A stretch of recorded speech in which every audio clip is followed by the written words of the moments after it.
El nombre de la charla es Metiendo Ruido, Sonido y Humanidades Digitales.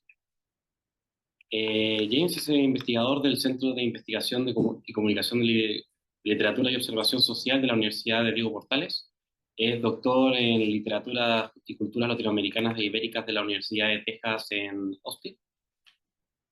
Se especializa en estudios literarios, estudios de sonido, discapacidad y tecnología, y ha producido audiolibros, asesorías para programas de inclusión. Gracias. Buenas tardes. Bueno, hoy día un poco mi idea es presentarles un poco esta área que trabajo yo. Yo siempre la titulo bajo esta noción de metiendo ruido. Eh, Hablar sobre humanidades digitales y sonido.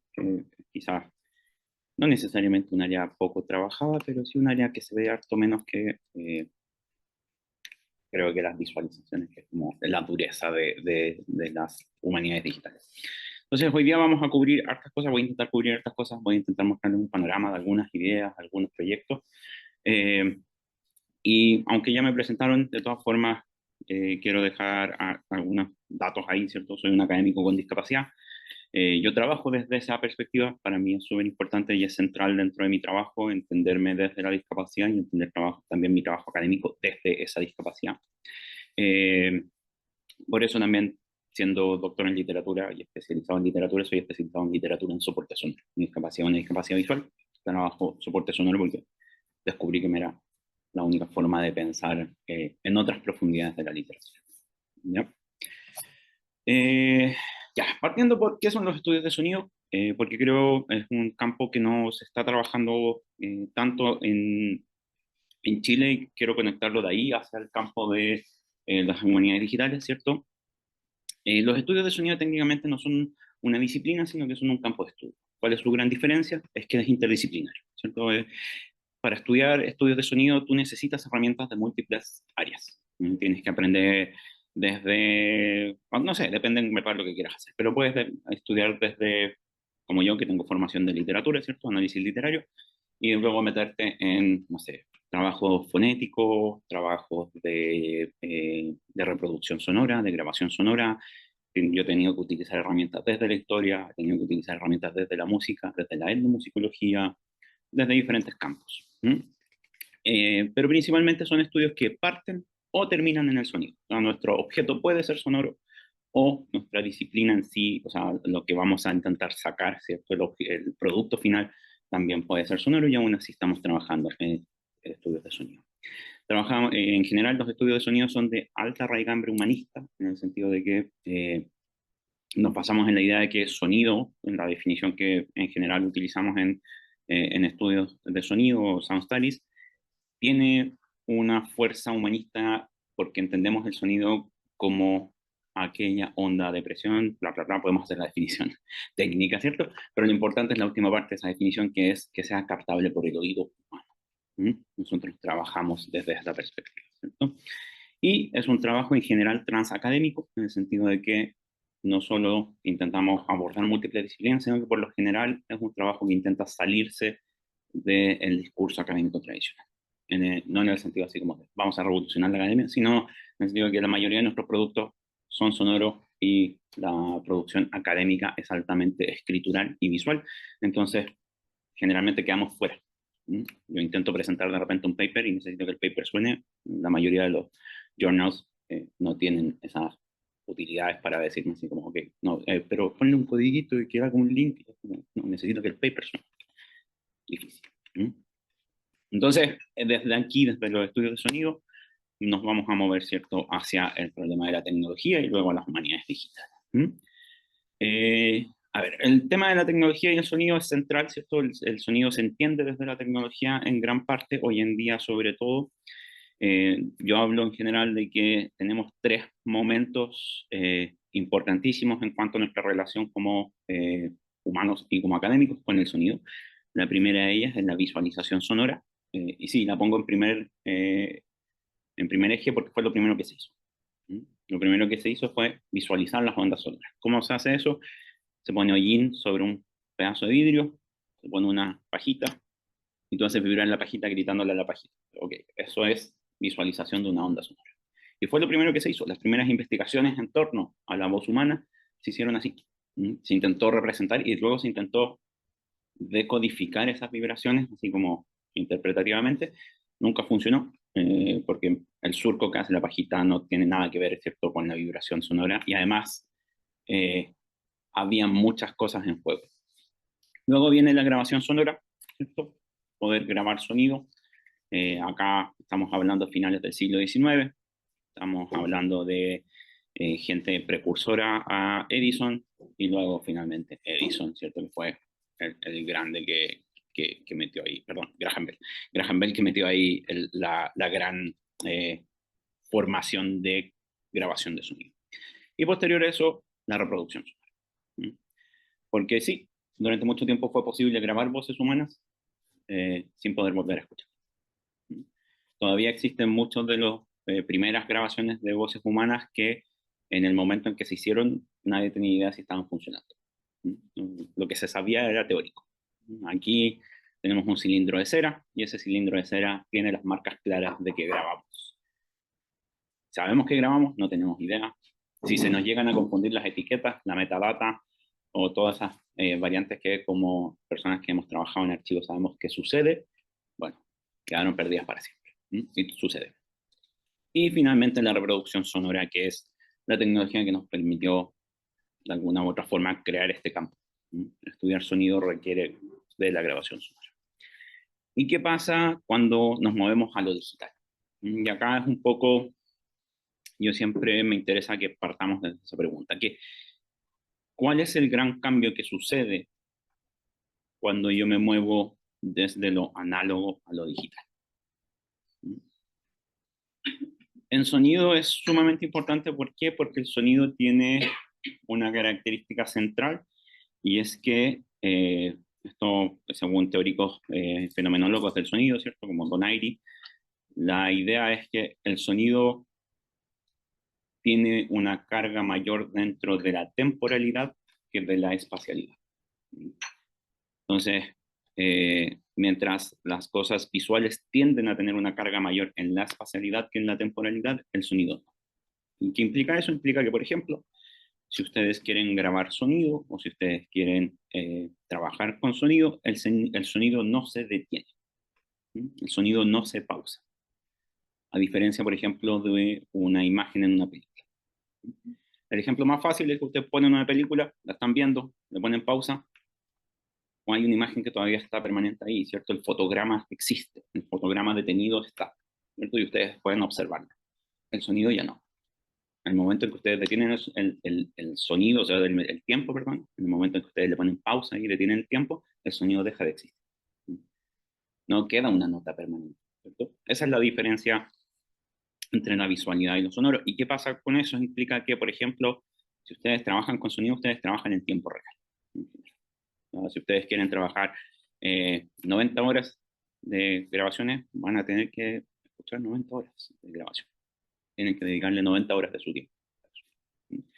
Entonces, cuando nos acercamos al mundo digital, el mundo digital nos permite, de alguna u otra forma, aportar 90 horas sin tener que comprometer básicamente 6 meses de tu tiempo. En solamente escuchar. Todavía no estamos pensando en las siguientes etapas, como análisis, y no, en solamente escuchar. No sé, alguno de ustedes escuchará algo de lo que escucha en velocidades que no son la original en la que se creó, ¿cierto? Eso se hace desde que se grabaron los vinilos, ¿cierto? La gente le subía las revoluciones para convertirlos en música techno. Entonces, hoy en día, no sé, si ustedes escuchan podcast, de repente los podcasts se escuchan a 1.2, si escuchan audiolibros, yo escucho audiolibros a 2.0, si pongo un audiolibro en velocidad normal, me parece que es absurdo, me angustia, ¿cierto? Y los podcasts a 1.5 porque por lo general escucho podcasts en otros idiomas o porque cuando escucho en chileno, los chilenos ya hablan rápido, ¿cierto? Yo también soy chileno, así que también hablo rápido en su momento y ya se vuelve una locura. Pero esas pequeñas transformaciones, ¿cierto? Nos lo ha permitido el mundo de lo digital. Entonces, a partir de eso es que empezamos a poder trabajar nociones digitales en torno al sonido. Entonces, una de las cosas que me interesa, una de las primeras cosas que a mí me interesa trabajar es que de repente cuando trabajamos sonido y humanidades digitales tenemos varias cosas. Por lo general, nosotros, ¿cierto? O sea, yo creo, lo único que le ha tocado hacer harto taller de humanidades digitales podrá ser testigo de que, en general, siempre hablamos de humanidades digitales así como de, utilicemos muchas herramientas digitales, que se vea bonito y tiremos todas las aplicaciones posibles. Pero hay un área de las humanidades digitales que tiene que ver con el estudio del mundo digital. ¿Mm? Y el mundo del sonido y lo digital tiene una parte. En este caso, por ejemplo, tenemos lo que se ha tendido a denominar, ¿cierto?, el vernacular digital, eh, que es el estudio de las culturas sonoras que se producen a través de esta generación de una comunidad digital. ¿Mm?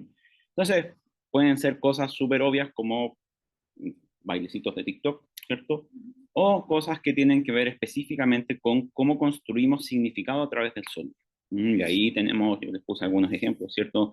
Que van desde, no sé, del Skibidi Toilet, ¿cierto? El sonido del Skibidi Toilet, y la forma sonora del Skibidi Toilet es una comunidad digital hoy en día, ¿cierto? Hay gente que se maneja en esas nociones.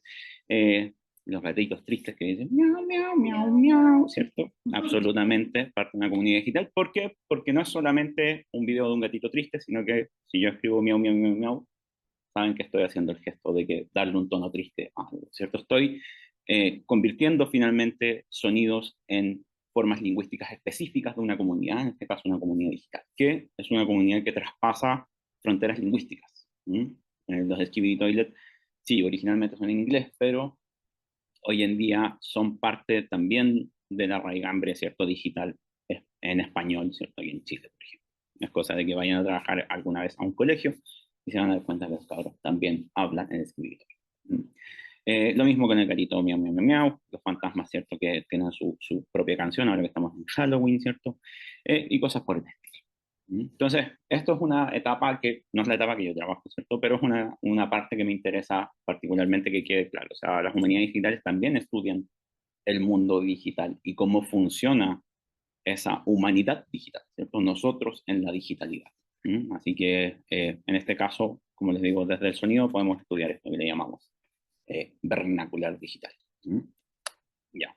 Y ahora quiero presentarles un poco proyectos, herramientas, comunidades y mi propia investigación para que conozcan un poco. Acá yo puse dos de los proyectos más grandes que son proyectos en los que de alguna u otra forma tuve en algún momento la oportunidad de colaborar. El primero de ellos es Hipstas, que es un proyecto de la Universidad de Texas en Austin, que buscaba desarrollar herramientas, lenguaje, colaboración para el estudio, para el trabajo con sonido, ¿cierto? En el estudio académico. Es un proyecto que nace en el 2012 de la mano de Tania Clement y que generó un montón de herramientas. Vamos a hablar sobre una de ellas, sobre Arlo particularmente, pero finalmente es un proyecto que se diseñó originalmente como un empuje para pensar qué se necesitaba en el mundo del audio a nivel académico para estudiar, del audio digital. Y el segundo proyecto, que es Spoken Web, que es un proyecto canadiense, que es un proyecto que a mí me encanta, que es un proyecto interorganizacional, son múltiples universidades, múltiples estamentos, hay organizaciones no gubernamentales, hay también estamentos gubernamentales metidos dentro de Spoken Web, que lo que generaron, o sea, lo que estaban buscando ellos era generar herramientas colaborativas para el estudio de archivos sonoros literarios. Y esto originalmente, ¿cierto? Fue simplemente encontramos una caja con cassette, no sabemos qué hacer con esta caja con cassette, que suele pasar. ¿Y qué hacemos con esta caja con cassette? Ok, diseñemos las herramientas para trabajar con esta caja con cassette. Diseñaron herramientas para digitalizar, pero también, sobre todo, y es lo que me interesa mucho a mí, diseñaron herramientas analíticas. ¿Cómo hacer análisis? Dentro de estos proyectos, ¿cierto? Estos proyectos generan también herramientas. Déjenme. Y en herramientas quiero partir con una latinoamericana, que me interesa mucho, que es Audiomapa. No sé si lo conocen, es una cartografía, ¿cierto? Una cartografía sonora latinoamericana, que está diseñada con la intención de desarrollar, ¿cierto? herramientas de ambientes sonoros. En verdad es una herramienta cartográfica. Les voy a mostrar un poco cómo funciona para que lo podamos ver. Déjenme ver si carga AudioMapa. Este es AudioMapa. AudioMapa fue diseñado aquí en Chile. No, en verdad no. Fue diseñado por múltiples personas de múltiples países. Siempre uno tiende a pensar en la cabeza del proyecto y no, fue mucha gente trabajando. Pero es un proyecto latinoamericano. Hoy en día está financiado por el gobierno de Alemania. Eh, y lo que es básicamente una base de datos, ¿cierto? Cartográfica de paisajes sonoros en todo el mundo. Esto está bajo licencia de Creative Commons y es de ciencia colaborativa y ciencia ciudadana. Entonces, la idea es que ustedes, si les interesa grabar paisajes sonoros o ambientes sonoros, ¿cierto? Puedan también subir sus propias grabaciones. Entonces, James, díganme. ¿puedes explicar un poco lo que es un ambiente sonoro? Sí, absolutamente. Los paisajes sonoros y los ambientes sonoros son técnicamente cómo funciona el conjunto de sonidos que componen un espacio. Y hablamos de paisaje sonoro un poco en la tradición de los estudios de sonido, a partir eh, del impulso que hizo en algún momento un proyecto que se llamaba The World Soundscape Project, que era un proyecto de un investigador canadiense que se llama Murray Schafer, que su idea era compilar cómo sonaba el mundo, desde una perspectiva muy sesentera, en el sentido de que era una noción de ecología. A él le preocupaba mucho la ecología sonora. ¿Qué sonidos se estaban perdiendo por la intervención del humano en diferentes ambientes?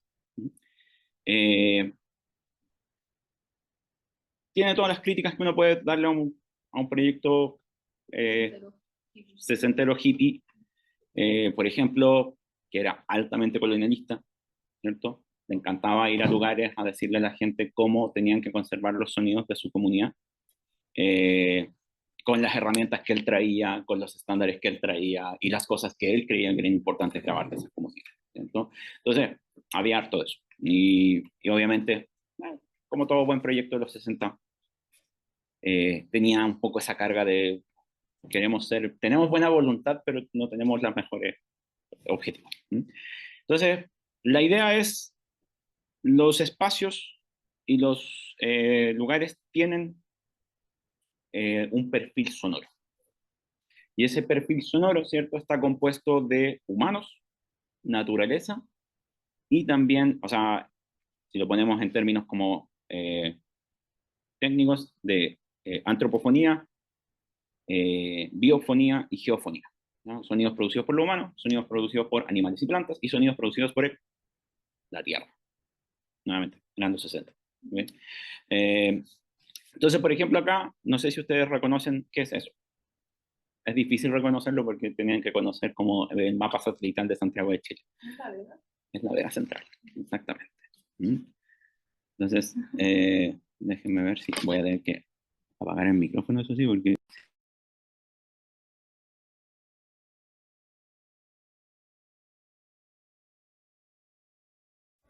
La oferta de un día, 10 por 1000, 10 cucharas por 1000, 10 cucharas de 1000, 10 cucharas por 1000.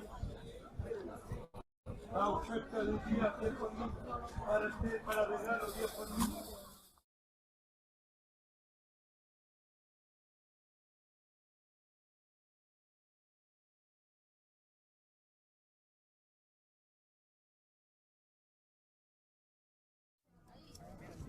Gallego.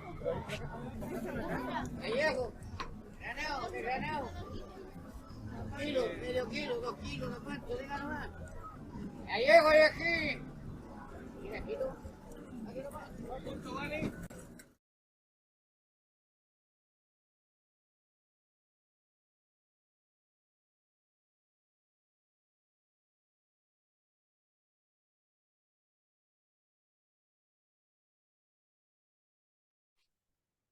La idea de estos paisajes sonoros, ¿cierto?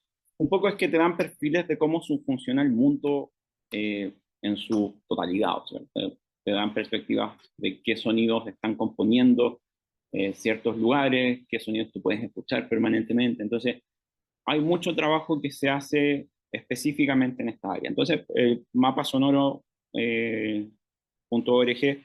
es una plataforma hoy en día, es una herramienta que se puede utilizar no solo como de colección, como yo voy a subir mis soniditos, sino que tú puedes también pedir autorización, te crean un usuario y tú puedes generar, por ejemplo, mapas que vas a tener que construir en conjunto con más gente, y son mapas específicos. Entonces, tú puedes ir y construir un mapa, no sé, eh, de narraciones de historia oral específica con respecto a algo. Entonces, puedes reducir el mapa, puedes aumentar el mapa. Hay cosas bien absurdas, o sea, perdón, para mí son absurdas porque no me interesan, pero no son absurdas en sí. Déjame ver si puedo mostrarles. No, es Juan Fernández esa. Sí. Mapas ficticios. Tú puedes crear tu mapa ficticio, puedes jugar juegos de rol con mapas, no sé si pero por ejemplo aquí esta es sé que fue como un proyecto, en verdad nunca me he metido muy bien a investigar este proyecto, pero este proyecto la gracia que tenía era una recopilación de narraciones de sueños. Entonces crearon un fondo obviamente ficticio y a partir de ese fondo ficticio cada una de las personas que estaban participando crearon sus propias grabaciones ahí y cuentan un poco sus sueños y otros hicieron unas adaptaciones sonoras. Pero claro, esto es una exageración, pero nosotros podríamos traerlo fácilmente a una investigación, por ejemplo, sobre, como les decía, historias orales. En algún momento yo participé de un audiomapa en el que estábamos recopilando grabaciones de pájaros que no tienen que ver con humanidades, pero a mí me gustan los pajaritos. Entonces yo iba a grabar pajaritos y los podía reconocer y poner, como, no sé, avistamientos de chirigües muy al centro de Santiago, que por ejemplo no ves chirigües en el centro de Santiago y todo eso. Como esos gringos que les gusta hacer birding, ya, esto es como la parte sonora del bird. ¿Ya? Ir a escuchar pajaritos. ¿Ya? Pero eso igual está súper bueno porque, por ejemplo, como el mapa ficticio, puede estar como mapa histórico, mapas que ya no existen. Absolutamente. Y a partir de eso, no sé, hay gente que hace paleoetnomusicología, ¿sabes? O personas que se dedican a sacar los sonidos de cómo funcionaban los instrumentos en Grecia, Roma. Sí. Y esos mapas no están aplicables a los mapas que políticos hay hoy en día, entonces uno puede hacer un solo mapa y crear. Totalmente, totalmente. Y también, o sea, desde la literatura, que por ejemplo es mi campo, más que la historia, yo pienso fácilmente en también cómo se construye sonoramente la literatura de ciertos países. O sea, nosotros o sea, yo trabajo en proyectos sobre grabaciones de poetas. Puede ser poder un recorrido, por ejemplo, nacional de cómo se construye la voz poética, que es mi proyecto actual. Podría hacerle también una georreferencia, ¿cierto? Hacer todo este trabajo en una perspectiva georreferenciada o cartografiada. ¿Sí? Entonces, ahí tienen una herramienta. Es la única herramienta en español que lo puedo presentar solamente por poder la pita. Es porque yo aprendí todo esto en Estados Unidos, entonces tuve que aprenderlo en inglés. Ya. Hablemos de otra herramienta que quiero mostrarles, ¿cierto? Arlo, se los comenté, Adaptive Recognition with Layer Optimization. Ya, este fue un software que se creó para escuchar pajaritos, pero que después nunca más se utilizó para escuchar pajaritos. ¿Qué hace este software? Arlo lo que hace es reconocer patrones sonoros, pero no lingüísticos. Y esa es una de las grandes gracias de Arlo. Entonces, Arlo tú lo puedes, la gracia, cómo está pensado imitando a cómo funciona el oído humano, ¿cierto? Entonces, nosotros en nuestro oído tenemos células que están especializadas en recibir ciertas frecuencias. Diferentes células reciben diferentes frecuencias. Arlo hace lo mismo. Entonces reconoce ciertas frecuencias, timbre y ritmo. Entonces son las 3 variables que reconoce Arlo. Y a partir de esas 3 variables, lo que hace es encontrar similitudes. Pero tú tienes que, obviamente, hacer un entrenamiento a priori. ¿Cierto? Tú tienes que ir a Arlo, taguear, no sé, creo que Arlo hoy en día, o sea, no sé en cuánto está hoy en día. Cuando yo estaba trabajando, Arlo necesitaba que tú taguearas 20 ejemplos y lo tiraras a un corpus gigante y él iba a encontrar más ejemplos que consideraba que coincidían con lo que tú estabas buscando. La gracia de Arlo es que funcionaba puramente, funcionaba puramente en sonido. No requería una traducción al texto. Y Arlo, no sé, cuando yo tuve, la primera vez que yo interactué con Arlo fue como estudiante graduado. A mí me pidieron, oye, necesitamos gente que nos ayude a entrenar a este computador. Y yo, me pasaron un montón de audios y tenía que entrenarlo a reconocer aplausos.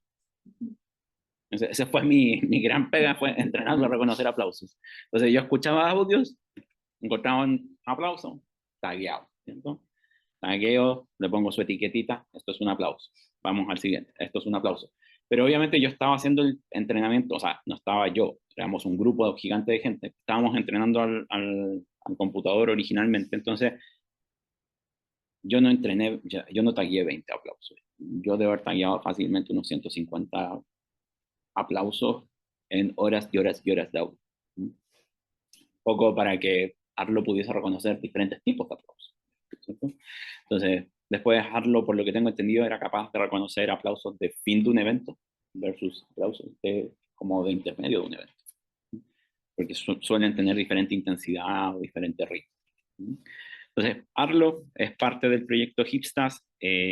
Hoy en día ustedes pueden pedir acceso a Arlo en general para herramientas, para trabajo universitario, dan acceso, pero hay que solicitarlo. No está abierto inmediatamente porque esto funciona a través de un supercomputador que está en la Universidad de Texas en Austin y tiene limitaciones en cuanto a acceso. ¿Y quién está a cargo de eso? Todavía está Tania Clement a cargo de ese trabajo. Está demasiado sencillo. Sí, absolutamente, Tania Clement es sequísima, pero yo creo que también por eso muchos de los proyectos en los que yo trabajé se han visto detenidos porque las personas a cargo ahora son súper feas. Otra herramienta es Drift4 o Drift4, que esto ya es un poco mucho más técnico, ¿cierto? Este es un traqueador de tono con un forzador de alineamiento o un alineador de forzado. No sé si alguien sabe lo que es eso. Son herramientas que existen hace años, pero ahora recién están funcionando bien. Ya, un traqueador de tono, ¿cierto? Es simplemente algo que te diga cuál es el tono en diferentes momentos de una palabra, o de un texto, de un discurso. El tono, obviamente, ¿cierto? Es si las notas son graves o altas, ¿cierto? Si las notas son bajas o altas. Y la gracia de esto, de este Drift4, es que cuando ustedes trabajan con software de análisis fonético, ¿cierto? Que es el software que lo hacía antiguamente, los software de análisis fonético están diseñados para el estudio de la fonética. El estudio de la fonética es estudio de sonido chiquitito, ¿cierto? No de un discurso. Tú le metes un discurso a cualquier texto, o sea, a cualquier software de análisis fonético y colapsa. No logra identificar realmente los sonidos. Tienes que meterle a lo más 3 palabras. Eso es como la unidad. Pero Drift4, todo lo contrario. Drift4 está diseñado para grabaciones sonoras de voz, para grabaciones sonoras de voz de mala calidad, porque está diseñado para el estudio histórico, ¿no? Y lo que hace, como les digo, es traquear el tono, te genera la curva de tono durante todo el discurso, pero junto con eso, si tú subes una transcripción del discurso, te las acopla, ¿cierto? Hace el alineamiento forzado, ¿cierto? Te establece en qué momento de este discurso dice esta palabra. Lo cual es muy útil si ustedes sobre todo están buscando contenido específico dentro de discursos. Si ustedes escuchan discurso político y necesitan buscar palabras específicas, un traqueador forzado, ¿cierto? Es la herramienta que van a utilizar. A menos que quieran escuchar el 100% del discurso. Que a veces pasa, ¿ya? Entonces, como ejemplo de cosas que se han hecho en este trabajo, les puse aquí un paper que para mi gusto uno de los mejores papers que se ha hecho utilizando este tipo de herramientas, ¿cierto? Que es este paper, se llama Beyond Poet Voice, Sampling the Non-Performance Styles of 100 American Poets. Hecho por ¿cómo se llama? Marit MacArthur y su equipo, el equipo técnico. Lo que hicieron ellas fue tomar 100 grabaciones de poetas y crearon, o sea, primero las analizaron y luego decidieron que iban a intentar buscar qué es lo que la gente reconoce como voz poética. ¿Cierto? Esa forma de leer que tienen los poetas. Entonces, ellos tomaron estos 100 grabaciones y asignaron 12 variables, ¿cierto? Y utilizando estas herramientas se dedicaron a investigar, ok, ¿cuál es el constante? Y obviamente, para tener un eje de contraste, agarraron un cuerpo lingüístico, ¿cierto? De gente hablando común y silvestre, y eso lo ocuparon de contraste. Entonces, ahí, por ejemplo, hay dos ejemplos de comparación, palabras por minuto, ¿cierto? En naranjo están los poetas, en azul están los no poetas, ¿cierto? Que hay la diferenciación. Y luego también el rango de tono, ¿cierto? En naranjo los poetas, en azul los no poetas, en de abajo, ¿cierto? Pero lo hicieron con 12 variables diferentes para intentar poder describir eso que la gente reconoce como la voz de un poeta, la lectura poética. ¿Por qué yo digo que es uno de los más interesantes? Porque en verdad el trabajo fue tremendo. O sea, piensen que aquí hubo que primero escuchar 100 grabaciones, ver que esas 100 grabaciones fueran pertinentes, fueran útiles. Luego, desarmar esas grabaciones en el sentido de intentar buscar hacia dónde van, cuál es el contenido, porque obviamente yo les estoy mostrando aquí la parte como grafiquito bonito, ¿cierto? La visualización, que siempre es como la parte atractiva de las humanidades digitales, pero no les estoy mostrando el Excel donde tienen definido así como, ok, primero, antes de las variables tenemos que definir todas las características, ¿cierto? Todo el metadata de cada una de estas grabaciones. De cada uno de estos 100 poetas necesitamos saber dónde nació, dónde estaba viviendo en el momento de la grabación, de qué año es la grabación, qué más estaba definido ahí. Bueno, el perfil racial y socioeconómico del poeta. Si es hombre o mujer, su edad, todo eso está ahí, ¿cierto? Y todo eso tiene que estar antes de que tú hagas el análisis así como de, ok, aquí está lo bonito y lo que puedes vender fácilmente, ¿cierto? Porque la visualización se vende fácilmente. Tú le muestras a alguien esta visualización y dices como, wow, y uno dice, ya, pero en verdad esto toma harto tiempo y toma harto Excel antes de la visualización, ¿ya? Pero se los recomiendo absolutamente, este paper está disponible ahí está Open Access, lo pueden incluir. Ahora, ¿qué estoy haciendo yo? Y esto es un poco para mostrarles algunas de las cosas que yo hago. Yo trabajo también en literatura. Por ejemplo, aquí yo les muestro un pedazo de la investigación que estoy haciendo actualmente yo, que es en torno a un poema, ¿cierto?, que se llama Cadáveres, de Néstor Perlonger, en el cual Néstor Perlonger escribe más de 350 líneas, donde hay más de 57 veces la repetición "hay cadáveres", y luego eso lo escriben en los 80 durante la dictadura argentina, y luego en Democracia lo graban en cassette. Entonces, acá está en GIF, ¿cierto? Un pedazo de "hay cadáveres", como pueden ver. Todas las estrofas terminan con esa oración. Hay cadáveres, hay cadáveres, hay cadáveres. Y lo que yo estoy haciendo es comparando las curvas de tono con cada una de esas 57 repeticiones para ver cómo modifica la dicción de esa frase, y luego obviamente la parte interpretativa, que es la parte donde yo meto mis estudios literarios. Entonces, esta parte es absolutamente técnica, esto es lo que tenía un fonetista, ¿cierto? Dividir cuáles son las curvas de tono, cuáles son los perfiles, no sé, sonoros. Ahí también tenemos un espectrograma atrás, ¿cierto? Detrás de... perdón, sí, quizás estoy ahí saltándome un montón de información. Arriba tenemos un oscilograma, que es medición de volumen, ¿ya? La intensidad. Abajo un espectrograma, la energía, que está, esa cosa que se ve borrosa, así como que parece como tele vieja, es la energía que se está utilizando en la voz. Entonces, por ejemplo, hay ciertas letras que producen más energía, como una P, como el sonido explosivo de la P, produce más energía, entonces se marca mucho más en el espectrograma. Y la línea azul es la curva de tono, que está abajo, ¿cierto? La línea azul que sigue el espectrograma es la curva de tono que me dice cuándo sube el tono, cuándo baja el tono. Entonces, claro, uno puede decir, ok, esto qué importancia tiene o qué gracia tiene.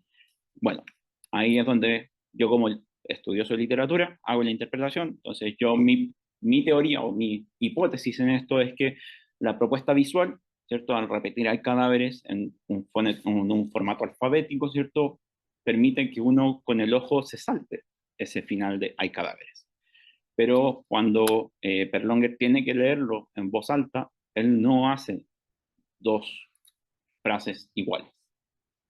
Algunas las presenta como preguntas, algunas las presenta como exclamaciones, algunas las presenta simplemente como una frase, otras veces grita, a veces murmulla el hay cadáveres, y lo que provoca con eso es que cuando uno lo escucha leer su poema, los cadáveres no desaparecen.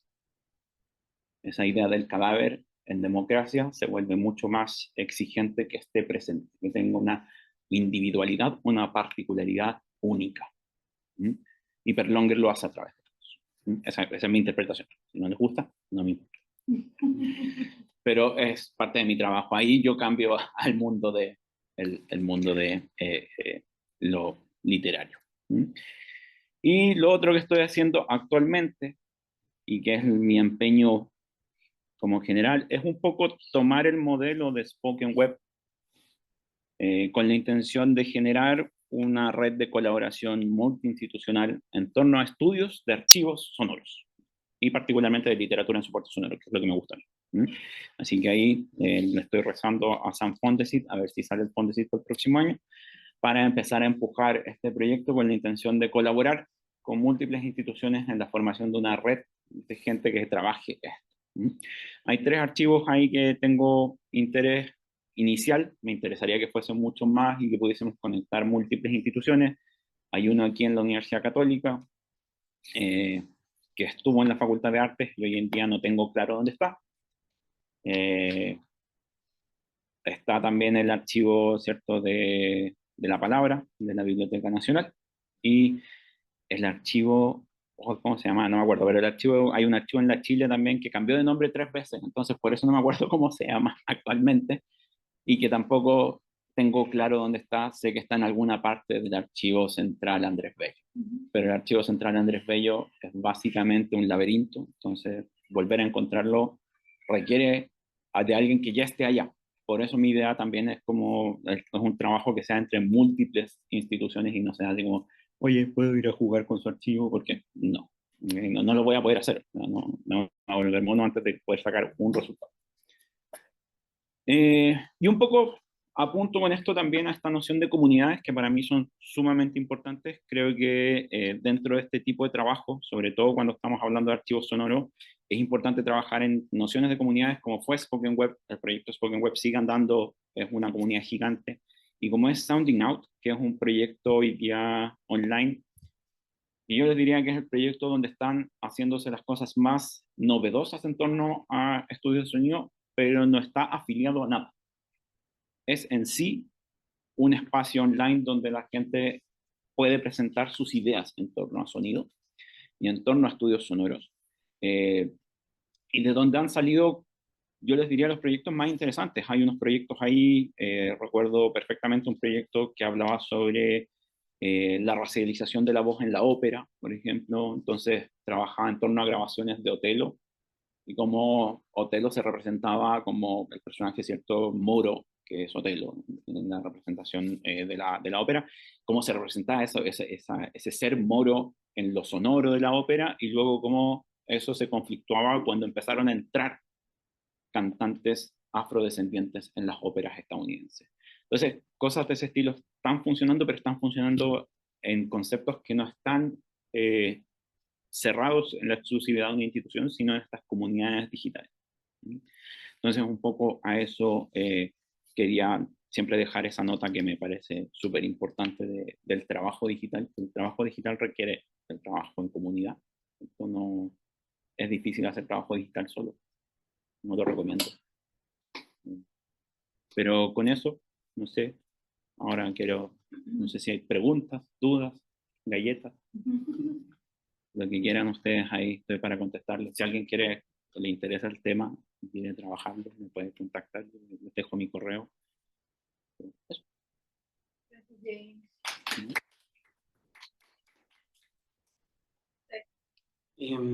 Para comenzar como la ronda de preguntas, yo quiero hacer una consulta. Que a la hora de colocar en el archivo, a ver, se podría colocar la fuente junto con la fuente sonora.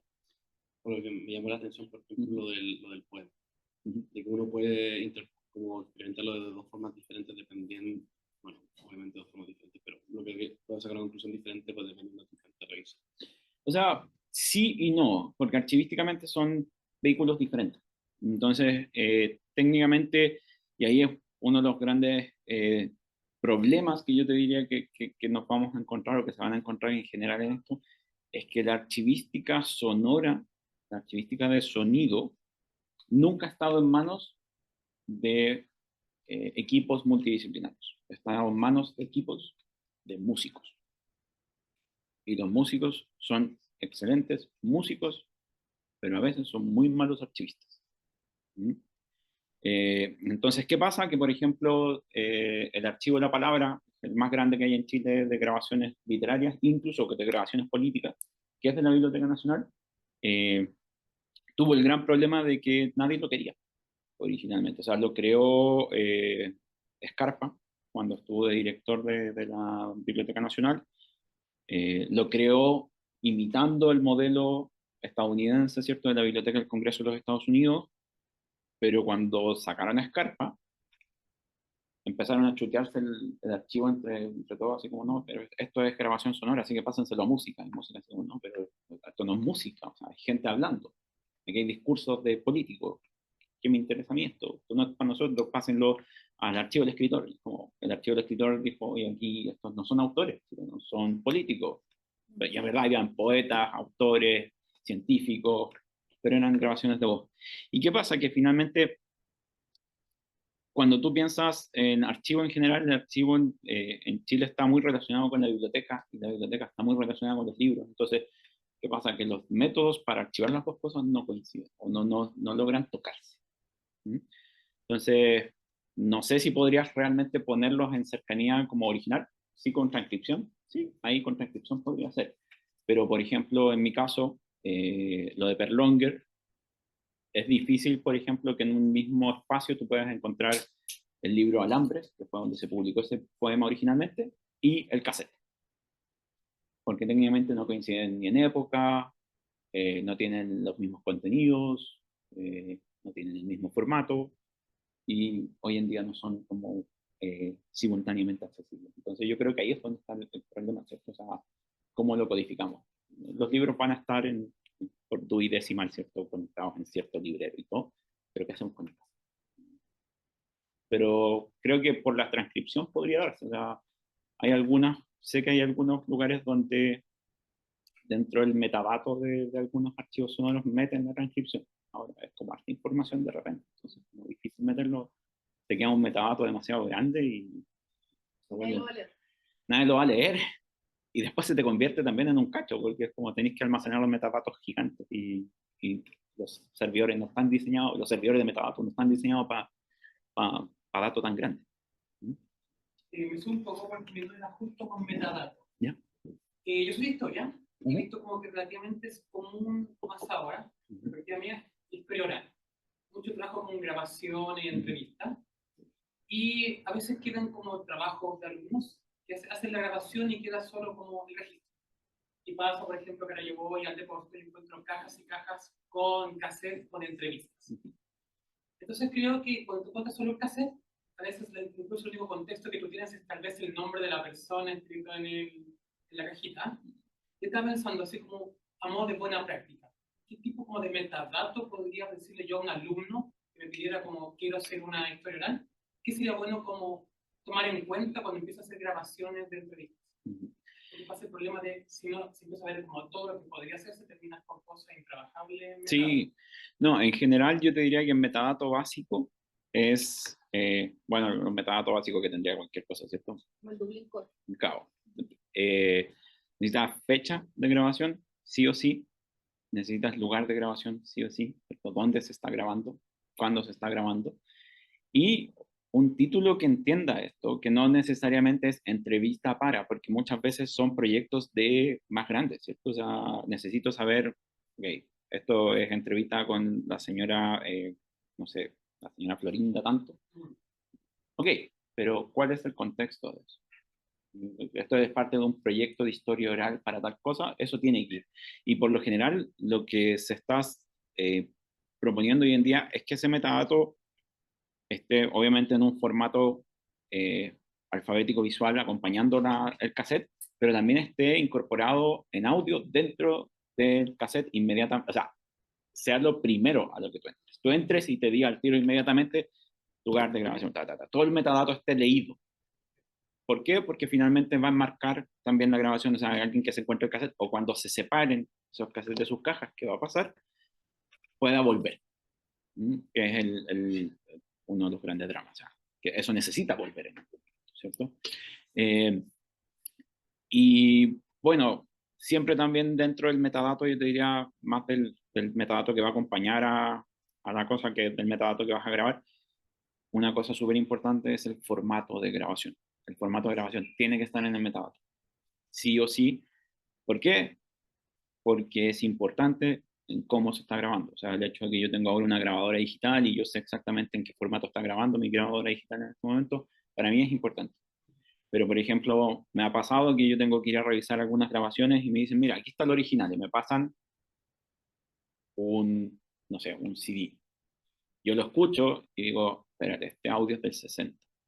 Primero que nada está hablando de una persona que murió en el 75. Sí, esto es del 60. El original no es.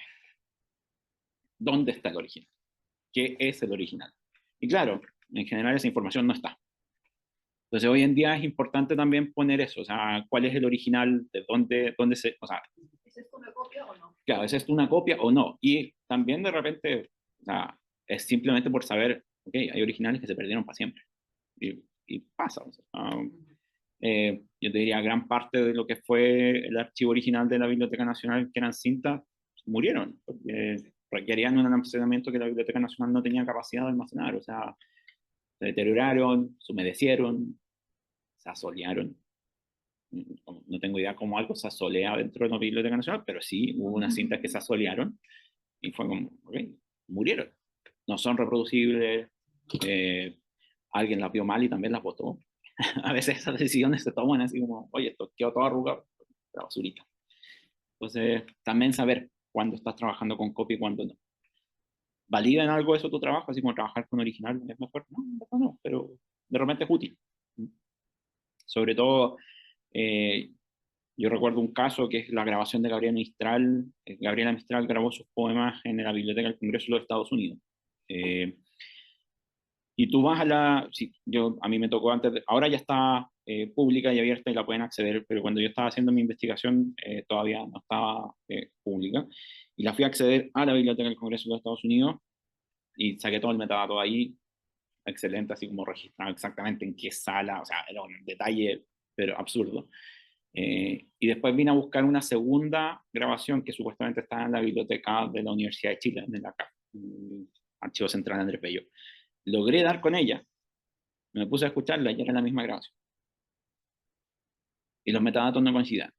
Y yo comparé las dos grabaciones y claro, los metadatos no coinciden. La Universidad de Chile decía que esta grabación era una grabación que se hizo en el auditorio de la Universidad de Chile con tales términos. Y yo digo, no, esta es la grabación de la Biblioteca del Congreso de los Estados Unidos y esto es una copia. Y después lo cambiaron. Ahora en la CAP sale que es una copia de eso. Pero en el momento yo me pregunté, o sea, ¿esa otra grabación existió o alguien inventó? Un proceso entre medio en el que se inventaron, así como, no, esto era nuestro. Pero no, si uno hubiese visto el original, ¿cierto? Lo más probable es que era una copia de la cinta. Y lo más probable es que la Biblioteca del Congreso de los Estados Unidos la donó a la Biblioteca de la Universidad de Chile. Porque ellos hacían eso, ¿cierto? Generaban copias de las cintas y las donaban a diferentes instituciones, sobre todo de los países de donde eran la gente que iba a grabar allá. Entonces, es probable que haya sido eso. Pero la cinta era, o sea, no sé si hoy en día, esto fue hace más de 10 años, así que puede que hoy en día hayan encontrado la cinta, pero en ese tiempo la cinta no existía, entonces sería una copia. Entonces sí, importante saber si estás trabajando con un original de una copia, como para saber también ese tipo de información. Históricamente la evolución de Claro. la obra. Sí, absolutamente. Y un poco relacionado como con conservación, Uh-huh. ya que estamos hablando de eso, formatos, como almacenar un material, porque por ejemplo tengo el cassette, tengo miedo de perderlo, lo quiero traspasar a algo. Eso lo dejo a mi PC, siendo el Lego completamente de eso. Chuta, ahí yo también soy un poco ignorante en cuál es el formato ideal de, sobre todo para almacenamiento archivístico, porque hay todo un debate en torno que yo no me manejo, o sea, no quiero mentirte. Eh, Sé que por lo general se está optando por formatos, sobre todo para grabación de voz.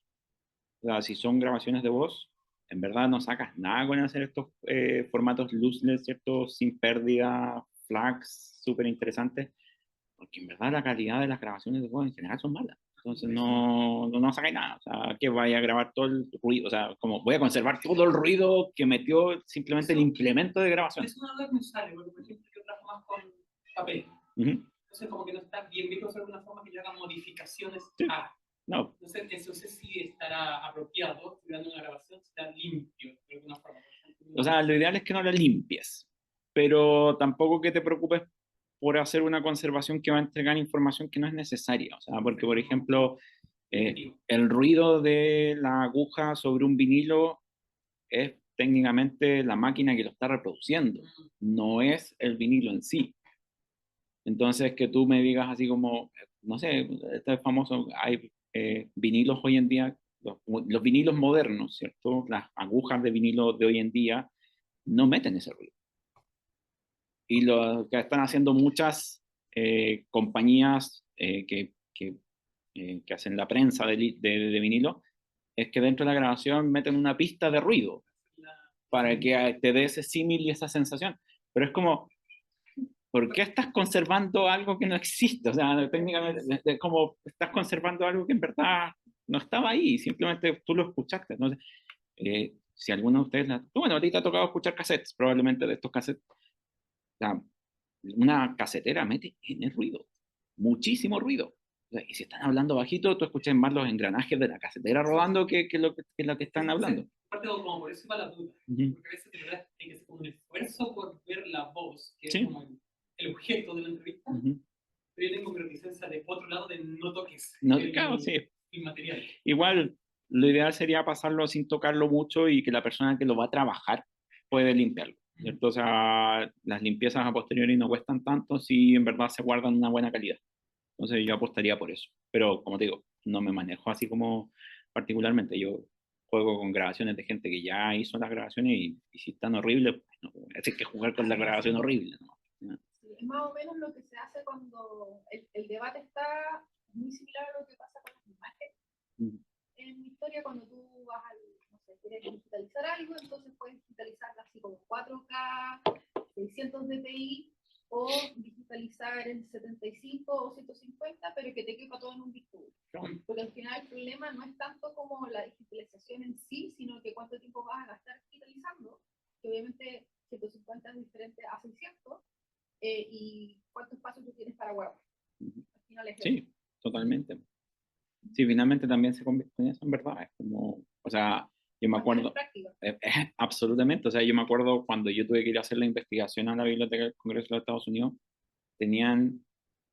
era muy chistoso porque tenían cajas archivísticas como, que eran no son, no, eran cajas que claramente mandaron a hacer. Y eran cajas llenas de cassettes. Y eran cajas y cajas y cajas y cajas llenas de cassettes. Y así estaba el archivo. Incluso el archivo se llamaba el Archivo de Literatura Latinoamericana en cinta. Sí, el Archive of Latin American Literature on Tape. Y te lo pasaban así. Tome. Y era como, ¿trajo su reproductor de cinta? Y yo decía, claro que no.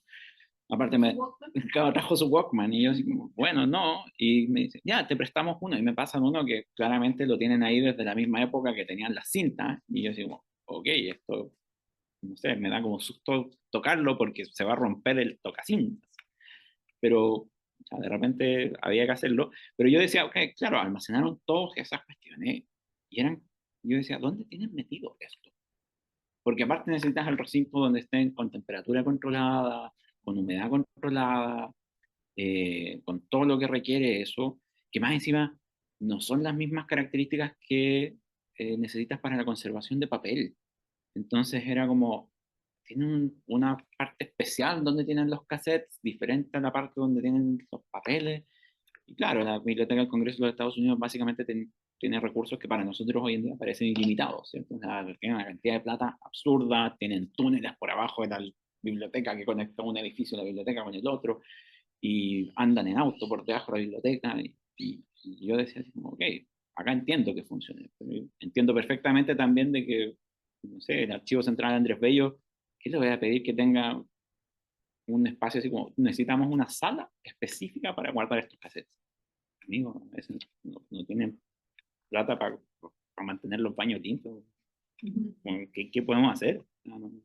Sí, es la Universidad Nacional, así como pública, pero es lo que hay también, o sea, se hace lo que se puede, ¿no? O sea, acá da gusto que la universidad tenga este proyecto de un laboratorio que está tratando de empujar para allá, pues, pero también esperemos que nunca llegue el momento en que les digan, ¿sabes que se nos acabó la plata?